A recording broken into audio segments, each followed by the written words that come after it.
What's up, guys, and welcome to the Tim's Sports Talk. We got a Redskins W today, aka Washington football team, 27-17 over the Eagles. What a complete turnaround from what we had last season. It was complete opposite story, and I love it. Last year, we went up 17-0. They came back and tore our hearts out. This year, they went up 17-0, and they didn't score anything afterwards. And we win the game 27-17, 27 unanswered points. Wow, what a day. What a day, what a day, what a day. So, earlier this week, I went over 5 things the Skins needed to do to win this game against the Eagles. And let's just go through and see how I did real quick. Number 1, get to Carson Wentz. How about 8 sacks today against Carson Wentz? And I don't know how many pressures. He was under duress all game long. Oh, that's so good to feel. That was good. Terry McLaurin needs to show why our fan base loves him. What did he end up with today? He ended up with 5 catches, 61 yards. We didn't have a lot of offense in general today, but 5 catches, 61 yards, and a total of like 250 yards of offense today is fine. So, could have had a bigger day, but that's fine. I'll take it. Haskins needs to hit the open man. We're going to go over that a little bit. He was not that accurate today, so that one was rough. Let's see. We got creativity in the run game. We did a bunch of stuff out of many different formations, bunch of motions, bunch of different running backs. We had Gibson, we had Barber, we had McKissick in there, moving them around, moving Steve Simmons across, moving Gibson across. A lot of creativity allowed us to run the ball. Not extremely well, but with our totes, we did okay. Then we had limit the penalties. Now, to start this game, our penalties were killing us. Again, killing us. But by the end, we did not have any penalties in the fourth quarter, and I think our last penalty was like with 4 or 5 minutes left in the third. So that's exactly what we needed in the middle of a comeback. Do not give them stupid penalties. And it was actually the Eagles in the fourth quarter committing the penalties. They had some offsides. They had a false start, I believe. They had the offsides right at the end of the game where we were going for it on 4th and 4. Big, big, big, big time.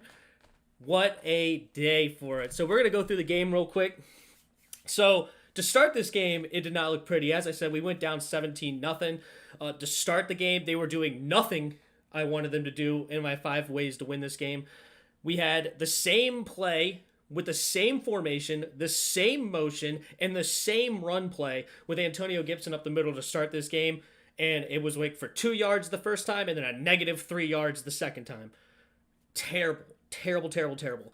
Then defense came out on the field. We had a penalty on Chase Young, penalty on Montez Sweat, and a late hit penalty on Landon Collins, keeping their drives alive to really hurt us on defense. Also, we were doing the thing last year where we would give up 3rd and longs in the beginning. They got a 3rd and 22 first down, and they got a 3rd and 10 first down, and a 3rd and 8 all in the first half. That was killing us. But then things started to change, and we kept putting the pressure on Wentz, and it showed. He got more and more inaccurate as the day went on.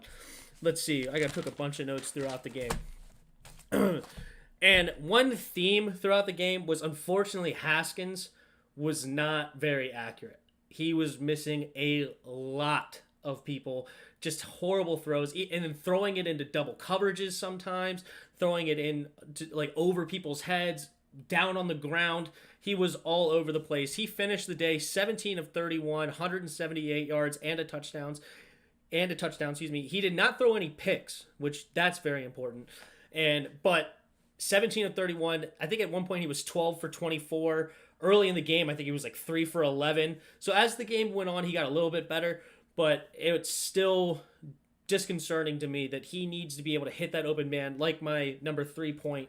And this offense could have had even a bigger day, but it was all defense today. All defense. The offense scored when they needed to off turnovers and off our defensive big plays, which is important.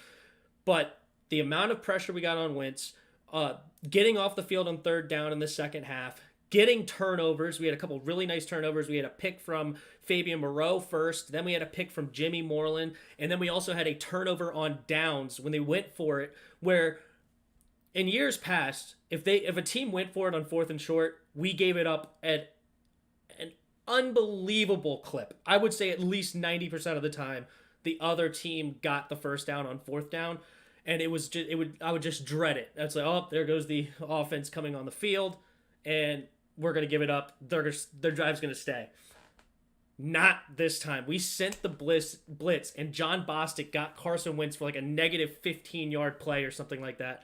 It was huge. I loved the defense so far. The defense, it started off bad because of the penalties, but they kept putting the pressure on, and it turned out to be really good. Something that, Scott Turner did for the offense is, as I said, Haskins was not looking good accurate-wise. We were down 17-7 at this point, and down 17-0. It was right before the second half, and Haskins threw two. He got Haskins throwing two slant passes just to get him in rhythm. What in the world is that?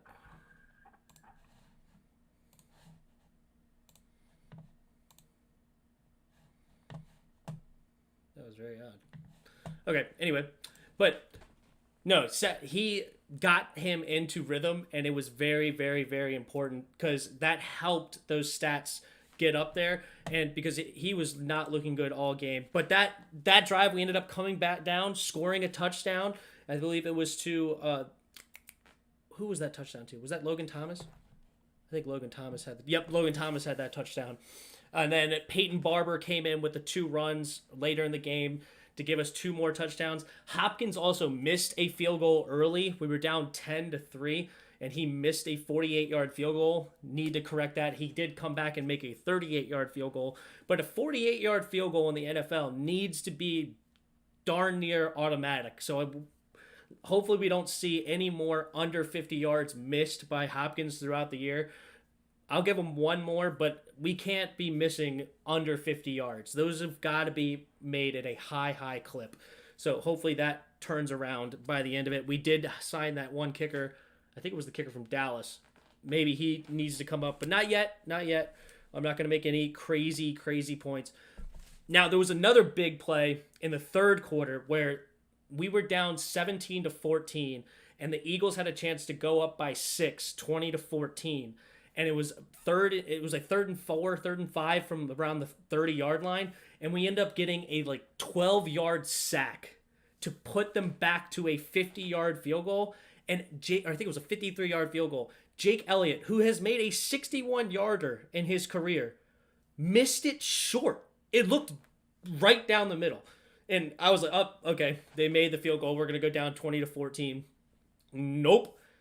Missed it about 2 yards short of the field goal, which I don't know what. I guess he just got too far under it and got too much air, and maybe the wind was behind him. I don't know how many winds were going on. Oh shit, we got some comments here. We got we got hail from Earl Bernard. Yes, hail to the Redskins, as always. We got RD is going to be something special. 8 sacks first game.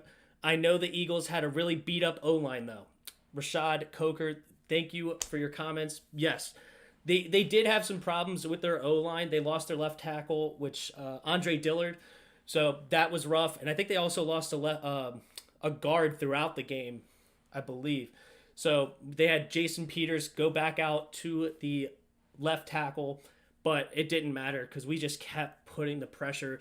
Deron Payne had a play where it was a run play, and he just blew up the offensive line. Just blew up Kelsey. Kelsey is a Pro Bowler center. Put him 4 yards into the backfield to stuff a run play. It was fantastic to look at. So, yeah, man, I had predicted a loss here. I thought I knew it was gonna be a good game, but I thought we were gonna lose down the stretch. But hey, as I also said, I'd be ecstatic to be wrong, and that's what it looks like it is. I was wrong, man. 27-17. I actually predicted this score, 27-17, but I just had it, the Eagles, 27-17, to take the lead late. So, hey, I'm not mad about it. And yeah, so I don't know if I have anything else to add. Well, one thing I'll add again is coaching was so noticeably better. There was the 3rd and 22 where we again only sent 3 like we did last year with Minuski, and they end up getting the big play because Ronald Darby kind of bites for some unknown reason, and they get a big play to Jalen Rieger. But after that, every 3rd and long I saw, we were sending minimum of 4, and they were getting the pressure on Wentz, not sending 3, sending 4, sometimes even sending 5, which was huge. Because in my mind, on defense, you should be rushing on long, like 3rd and longs, so that they don't have time to get those long developing plays. And I think Greg Minuski was just horrible with that, where he would not allow the defense to get to the quarterback and let Carson Wentz just, where do I want to go? Up, Deshaun Jackson, 250-yard touchdown bombs on 3rd and long, 3rd and 10s. And it was just terrible. Yeah, we got a couple more comments. We got Steven Pierce. Hail to the Redskins. Do we think we can win the East? I'm more of a realist, okay? I like to temper expectations. I don't think that this roster is the best. I think they're an up-and-coming roster. Very, very, very, very young. I gave us a C+ with the opportunity to be a B roster, but at the end of it, Haskins didn't look great today. He's going to need to improve a lot. The defense looked fantastic, though. So, can we win the East? Anything can happen. Will we win the East? Let's see what the Cowboys look like. I like the Cowboys this year. Unfortunately, I don't like the Cowboys. I hate the Cowboys. But I think they have a really good team. I think Mike McCarthy is going to be a much better coach for them. So, we'll see what they look like. Obviously, I don't think that the Eagles, because they were dropping like flies. I don't know how many injuries they had today. I don't see them having much of a chance just because of injuries. But they're still going to be a well-coached team with Doug Peterson, so anything can happen there. We have Lambs 23. Fun fact, Eagles are the first team to ever lose to a team without a name in NFL history. Hey, there's one of those great statistics that you'll love to hear. As great as Washington team is on defense, can you imagine Aaron Donald versus this O-line next week? Oh, do the Eagles have the Rams? Yeah, I could imagine that. Yeah, that's just not going to be very fun for the Eagles' offensive line to go against the Aaron Donald. So, yeah, I don't know. I would like the Rams to win that game as my early pick. Nicholas Reynolds, I'm loving this defense. They showed a lot of resilience. Yes, they did. They really did. It's so true that it was so different from last year. Like, we made adjustments. We got to the pressure on the quarterback. We kept sending pressure with different blitzes. I know that there was a corner blitz at one point. John Bostic got that big sack on the 4th down. It was very good to see a real defensive coordinator call a defense with Jack Del Rio and Ron Rivera. They knew what to do on defense, and that's something we haven't had since I don't know when. Maybe even all the way back to I think of his name, Greg Williams. Maybe all the way back to Greg Williams. That might be last time. Lambs 23. Aaron Donald may get 8 sacks by himself. Yeah, that's a lot, but that's true. Yeah, he is a monster. He's one of the best in the game at any position. He's just the best. So he may get 8 sacks. Who knows? But yeah, it's a great day right now. We have no name, but we have a win, and that's the most important. So if I'll wait for any other comments if anybody else wants to comment anything. Let's see here.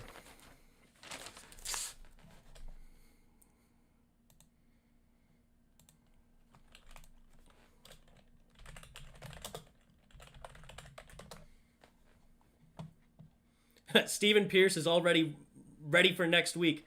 I was actually just thinking myself, we got the Browns next week. Browns got crushed by the Ravens. I think it was 38-6 was the final score over the Ravens-Browns game. They did not look good, but also the Ravens looked really, really good, and we knew that. The Ravens... Oh, wait, sorry, that's week 3.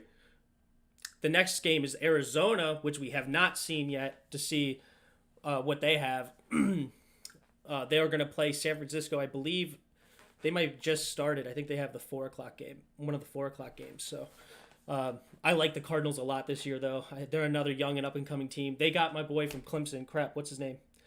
Isaiah Simmons. Isaiah Simmons is a monster at middle linebacker, and I'm really excited. I wanted us to draft him this year. If we were able to trade out of the second spot to maybe the fourth or fifth, Isaiah Simmons is the guy that I would have wanted to draft, but I'm still glad we got Chase Young, so I'm not mad that we did, but I just thought if we could get a ransom for the second pick, come back and get Isaiah Simmons and maybe another O-lineman, a left tackle or something, that would have been a lot of fun, but let's see. But we'll see what the Cardinals do. I like them, man. That offense is going to be dangerous with Kyler Murray. You got you got DeAndre Hopkins. You got Larry Fitz is still there. The old man Larry Fitz is still there. You have what's his name? Kirk. The other Christian Kirk. Yeah, the other receiver there. So they're gonna be a dangerous team. And hey, if we play like this and we bottle up that mobile quarterback with Kyler Murray, anything's possible. Anything is possible. So nothing else seems to be coming in. That's all right. But what else do we have from this game? Let's look at the team stats here. Third down efficiency for the Eagles. 5 out of 14. Most of those coming in the first half. It's so nice to see that. That number in the past has been 10 for 14 or something stupid crazy like that where they just drive down our throats, get the long drive, get the win. 5 for 14 on third. We had 5 for 18. So, as I said, our offense was not that good. But they were also 0 for 2 on fourth down. That would have been 2 for 2 easily last year. 2 for 2 fourth down for us. Any year past, in the last 5 years, that's how it would have been. It's been terrible. Yeah, we only had 239 yards of total offense on 15 drives. Yards per play was only 3.4. I mean, that's rough times. Only 159-yard passing, but no turnovers, and that's big. No turnovers coming from Haskins is a very, very, very, very, very important for us. So, we had 2 interceptions from Wentz. Winning the turnover battle is huge in winning football games, so that's good. What else we got? So we ended the game with 7. Oh, we got that. I think we had a delay of game penalty at the end. So, but we were 6 penalties for 50 yards throughout the game. But that also did not include yards for what we ended up losing on that Tressway punt, which that was such a. I hate that call. Illegal touching by Danny Johnson on that punt where we got him back down at the 4-yard line. Illegal touching was meant so receivers can't run the route out of bounds and then come back in and catch a ball. That's why they implemented nobody can touch the ball first after, or being the first one to touch the ball after coming in bounds. I think that they need to adjust that rule because it's not meant to kill the ball like Danny Johnson did. Danny Johnson just came in and put his hand on the ball just to end the play, and instead that turns into a penalty, and they ended up getting a penalty on the next play, which put them back, I think, to like the 15 or 14 yards. But that's still a 10-yard play for no reason. They need to do something with that, change that rule, because that's just rough. Oh, yeah, the big call from Ron Rivera to go for it on fourth when we were, I believe, at that time, we were that was the tie game. That was the 17-17, 4th and 2, I think, where he calls the run play and Peyton Barber gets the first down, and we end up scoring a touchdown instead of just settling for a field goal. Because imagine, if we didn't get that touchdown and then we got a field goal on the next drive, we're only up 6 instead of 10. Like, that could have been a huge difference of the feel of the game. Instead, once we scored that touchdown and then we got the ball back, it's like, wow. It felt safe as a Redskins fan, which is very, very, very, very, very rare. So, very cool. All right, well, I think that's it. I don't have any more comments, but yeah. We have skins in the game. We post it every Tuesday. We're actually going to go live for the first time on Tuesday. And we've been doing pre-recordings prior to that, but we will be live at 7 o'clock on Tuesday to talk about this game with my dad, John. And then also we'll do a preview for the next game against the Cardinals. So, hey, till next time. See ya!